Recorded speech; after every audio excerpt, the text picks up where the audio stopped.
Hello everyone, my name is Shubham and today I am going to talk about clinical trials and phases of clinical trials. So the clinical trials is a systematic investigations in human subjects for evaluating the safety and efficacy of any new drug. And clinical trials are a set of tests in medical research and drug development that generate safety and efficacy data for health interventions in human beings. So the clinical trials are conducted only when satisfactory information has been gathered on the quality of the non-clinical safety and health authority or ethics committee approval is granted in the country where approval of the drug is sought.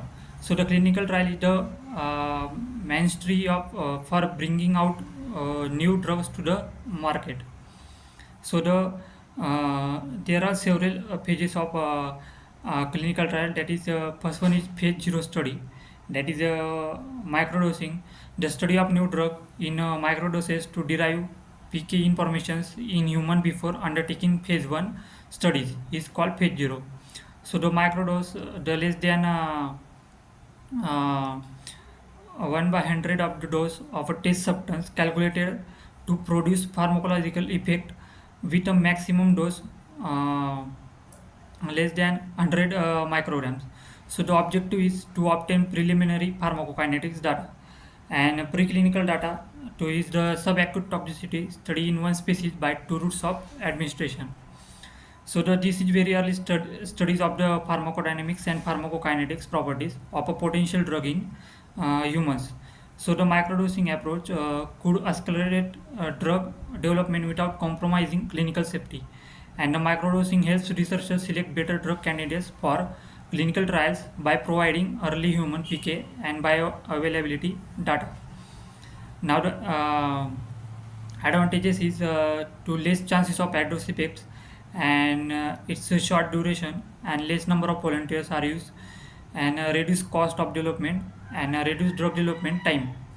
So the limitations are the agents having a different kinetic characteristics between micro dose and full dose are not evaluated by phase 0 trials. So the next one is phase one. So the first stage of testing in human subjects that they are designed to assess the safety, tolerability, PK and PD of drug.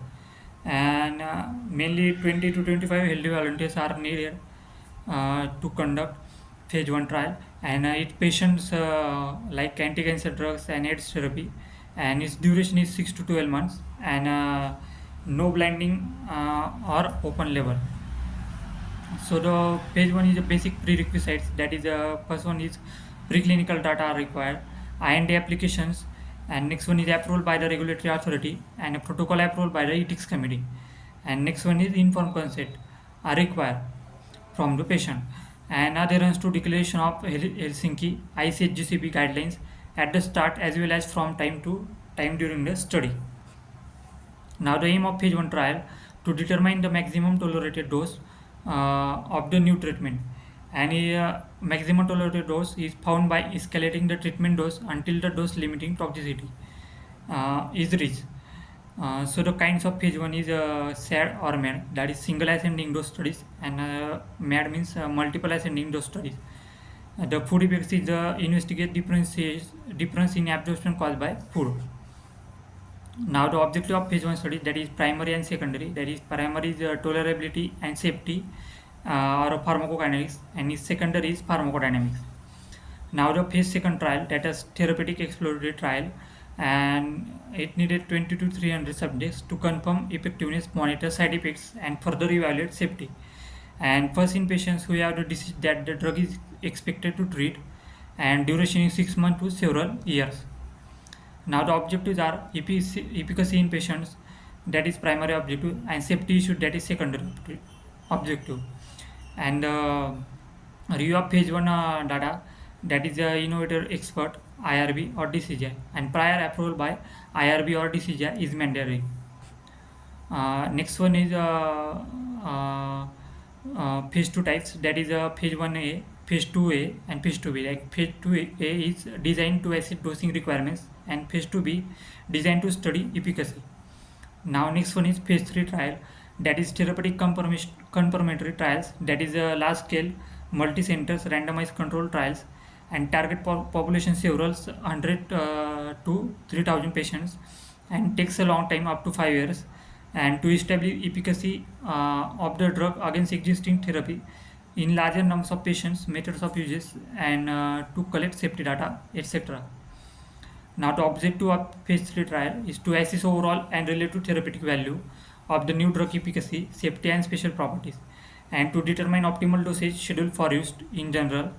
And next objective is to the dosage schedule in CT schedules be as close as possible to its anticipated clinical use.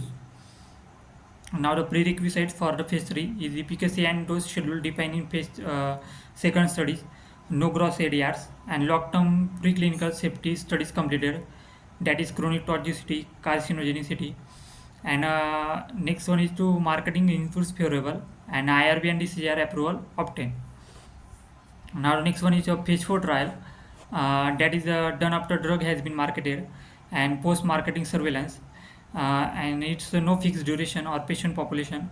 Studies continue to collect data about efficacy in various population and side effects from long-term use, and these are primarily observational or non-experimental in nature. And the phase 4 study are to help to detect career ADRs and drug interaction, so also to explore new uses for drugs, sometimes called phase 5, and it's a periodic safety update reports, and to be submitted by the manufacturer every 6 months for 2 years, then annually for next 2 years after marketing approval. Now, the objective of phase 4 is to confirm the efficacy and safety profile in large population during practice, and detect the rare adverse drug reactions. And next objective is to evaluation of overdosage, and another one is identification of new indications, and next one is to dose refinement, means evaluation of new formulation, dosages, durations of treatment. Now, the next objective is to evaluation in different age group, types of patient, means comparative benefit risk assessment and benefit cost assessment, that is pharmacoeconomics. And next objective is to drug uses in the community, and another one is quality of life assessment. So this all about clinical trials and the pages of clinical trials. Thank you.